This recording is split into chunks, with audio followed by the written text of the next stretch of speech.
بسم اللہ الرحمن الرحیم۔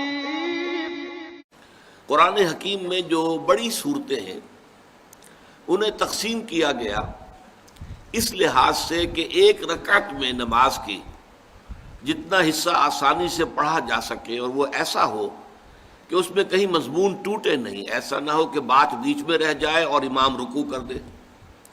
تو اس کے لیے یہ ہے کہ سورتوں کو رکوعوں میں تقسیم کیا گیا۔ یہ رکوع نماز کا رکوع اور اسی سے رکعت بنتی ہے، اس لیے کہ یہ بات اگرچہ مختلف فی ہے اہل حدیث میں اور احناف کے مابین، لیکن احناف کے نزدیک بات یہی ہے کہ جس رکعت کیا رکوع انسان کو مل جائے گویا کہ اسے پوری رکعت مل گئی۔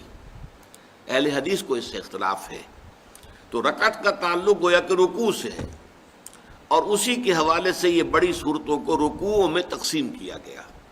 اب یہ نوٹ کر لیجئے کہ قرآن حکیم کی 36 صورتیں جو ہیں وہ صرف ایک ایک رکوع پر مشتمل ہیں۔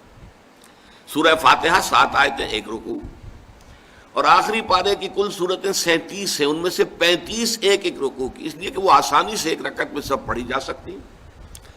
آخری 10-12 صورتیں تو بہت ہی چھوٹی ہیں، لیکن اس سے پہلے بھی جو صورتیں ہیں تو سورہ عبس و تولی سے شروع ہو کر وہ ایک رکعت میں آسانی سے پڑھی جا سکتی، وہ سب ایک ایک رکوعوں پر مشتمل ہے۔ پھر 2 رکوعوں پر، 3 رکوعوں پر، 4 پر، 5 پر۔ جو بڑی صورتیں ہیں ان میں سمجھیے کہ 2 صورتیں ہیں جو 20 رکوعوں پر مشتمل ہے، ایک مکی ایک مدنی۔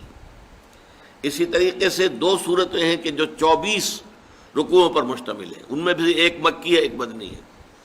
اور پھر 24 کے بعد لمبی چھلانگ ہے، سب سے بڑی سورت قرآن مجید کی جو ہے سورہ بقرہ، وہ 40 رکوعوں پر مشتمل ہے۔